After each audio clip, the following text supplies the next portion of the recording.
श्री स्वामी समर्थ.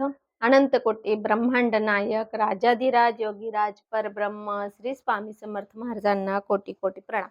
तसंच माझे हे व्हिडिओ जे सेवेकरी बघतायत त्यांना श्री स्वामी समर्थ. बघा मंडळी, आजच्या व्हिडिओमध्ये आपण एक माहिती आणली. आजच आपलं लाईव्ह झालं, म्हणजे मी आदल्या दिवशी व्हिडिओ काढते म्हणून आज म्हणते.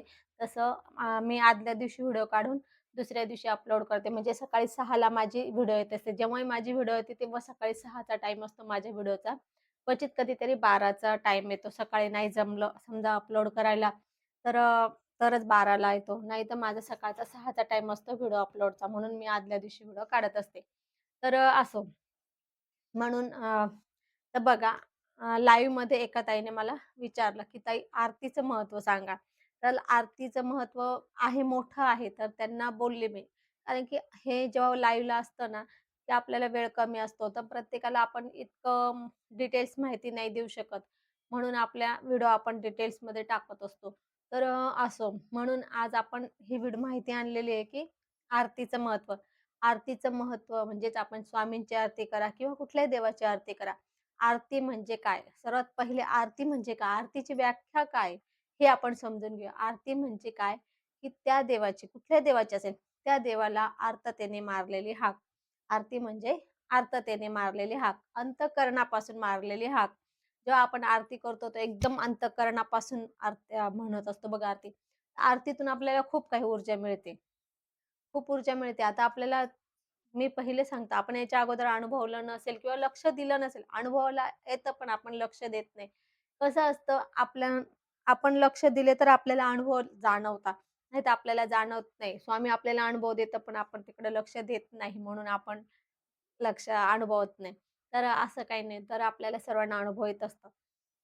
तर बघा, आरती करताना जेव्हा आपण हात जोडतो, आपल्याला माहिती आहे की बाकीच्या देवांना आरती करताना आपण टाळ्या वाजवतो. स्वामींची आरती करताना आपल्याला हात जोडायचे असतात. आपल्याला तिथे टाळ्या वाजवायच्या नसतात. तर आपल्याला फक्त हात जोडायचे असतात आणि शांत मनाने आपल्याला आरती बोलायची असते.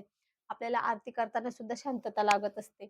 म्हणून आपण ही गोष्ट लक्षात घ्यायची, की स्वामींची आरती करताना एकदम शांत मन ठेवायचं, हात जोडायचे आणि आरती करायची. तर बघा, बाकीच्या जेव्हा आरती करतो ना आपण, तर टाळ्या वाजवतो. टाळ्या वाजवताना सुद्धा आपल्याला इतकं कसं असतं, की टाळ्या वाजवतो आपण, तो हे ठीक आहे, हाताचा एक व्यायाम होतो. पण आपला मेंदू एकदम शांत नाही नसतो तेव्हा. आपले हालचाल चालू असते ना, आणि जेव्हा स्वामींची आरती करतो, तर आपण हात जोडतो. म्हणजे आपण हात जोडतो, शांत उभा राहतो. म्हणजे आपला मेंदू सुद्धा त्या शांत होतो आणि आपले मेंदू सुद्धा चालना देत असतो. आणि मेंदूचं सुद्धा एक ऊर्जा मेंदूला पण मिळत असते. त्याच्यातून एक खूप मोठी ऊर्जा मिळते. जेव्हा आपण हात जोडतो, तर आपल्याला बघा शरीरात एक ऊर्जा निर्माण होत असते. जेव्हा स्वामींची आरती चालू असते ना, हात जोडले की आपले हात हळू गरम व्हायला लागतात.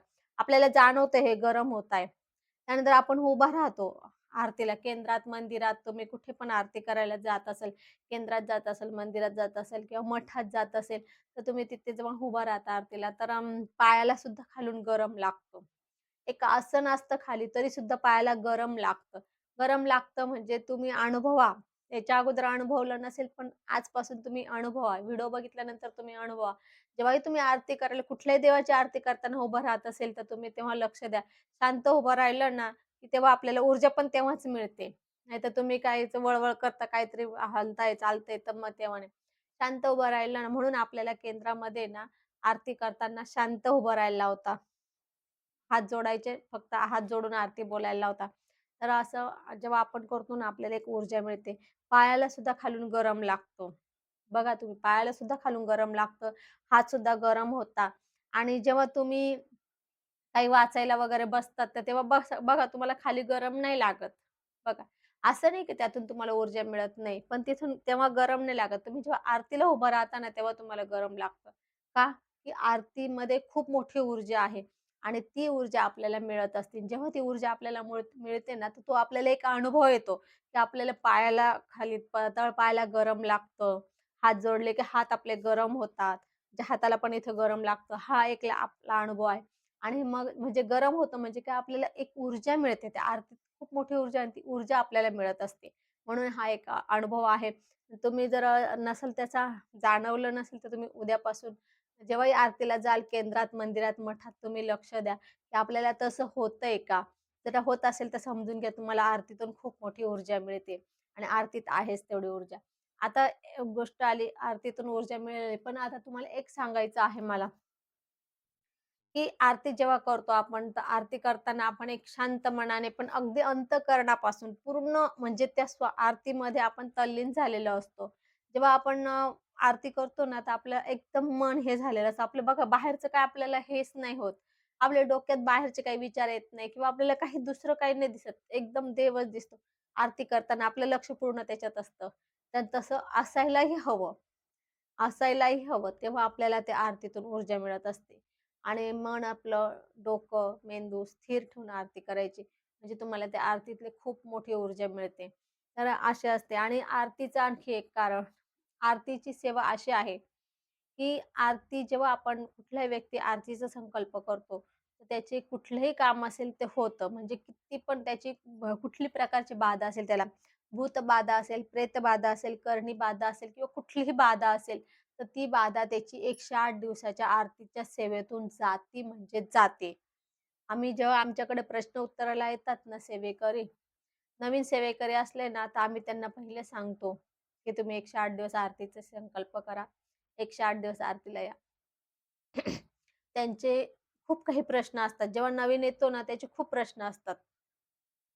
जुना सेवेकरी असतो तो सेवा करून त्याचे बरेचसे प्रश्न सुटलेले असतात. पण नवीन व्यक्तीचे ना खूप काही प्रश्न असतात आणि तेच प्रश्नाच्या ह्याच्यानेच येतो तो समस्याग्रस्त असतो आणि मग तो केंद्रात येतो. त्यामुळे त्याला 108 आरतीचा जेव्हा आम्ही संकल्प करायला लावतो 108 दिवस आरतीला, तर त्याचे 90% प्रश्न ते आरती 108 आरतीच्या माध्यमातून सुटलेले असतात. मग राहतात 10% तर 10% ते सेवेने जातात. म्हणून कसं असतं बघा, आरतीची सेवा जेव्हा तुम्हाला कुठलीही सेवा करायला जमत नाहीये, तर तुम्ही मात्र एक सेवा तरी करायची आरतीची. रोज केंद्रात तुमच्या केंद्र असेल, मंदिर असेल, मठ असेल, काही असेल, तुमच्या जवळच्या मठात, केंद्रात, मंदिरात एक आरती करायची कुठली पण दिवसभरात. आता केंद्रात समजा 3 आरत्या असतात. सकाळी 8:00ला असते, 10:30ला असते, सकाळी 8:00ला, नंतर सकाळी 10:30ला, नंतर संध्याकाळी 6:00ला. अशा 3 वेळा आरती असतात. मग तुम्हाला ह्या 3 वेळा आरतीपैकी कुठल्या आरतीला आपण जाऊ शकतो. आरतीला दिवसभरात 1 आरती करणं गरजेचं आहे. असं आपण करायचं. आणि आणखी अशी एक गोष्ट आहे, की आपल्या घरातल्या समजा आपल्याकडे 4 व्यक्ती आहे. 4 व्यक्तीमधून एक जरी व्यक्तीने आरतीला गेलं, तरी आपल्या पूर्ण घराला त्याचं ऊर्जा मिळत असते. आता त्या आरतीला गेल्यानंतर जो काही प्रसाद असतो, तो प्रसाद आपण घरी घेऊन यायचा आणि सगळ्यांना द्या. म्हणजे कसं असतं, आरतीचा जो काही सार असतो, तो प्रसादामध्ये उतरलेला असतो.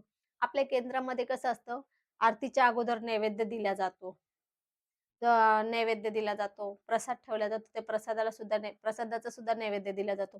मग सगळं आरतीचं, सेवेचं सगळं त्याच्यामध्ये सार उतरतं आणि मग तो प्रसाद बनतो आणि त्याच्यामध्ये एक ऊर्जा निर्माण होते. म्हणजे आपली सात्विक ऊर्जा निर्माण होत असते आणि तो प्रसाद सुद्धा खूप महत्त्वाचा असतो. मग तो प्रसाद तुमच्या घरामध्ये हट्टी, तापट, चिडचिडा कुठलाही व्यक्ती असेल, कुठल्याही प्रकारचा व्यक्ती असेल, व्यसनी कुठल्याही प्रकारचा व्यक्ती असेल, तुम्ही त्यांना द्या.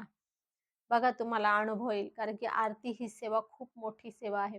ह्या सेवेच्या म्हणजे मी तरी सांगते माझ्या अनुभवातून, की ह्या सेवेपेक्षा कुठलीही मोठी सेवा नाही स्वामींची. आ आता तुम्ही तुम्हाला जर केंद्रात, मंदिरात जर जायला जमत नसेल, तर तुम्ही घरी पण करू शकतात. असं काही नाही घरी करू शकत नाही असं. घरी पण करू शकतात. घरी पण अगदी साधी सोपी आहे आणि त्याला काही वेळेचं बंधन नाहीये. तुम्ही सकाळी करा, संध्याकाळी करा, दुपारी करा, काहीही नाही. फक्त मंदिरात, केंद्रांमध्ये एक बंधन असतं कारण की ते वेळेचं असतं.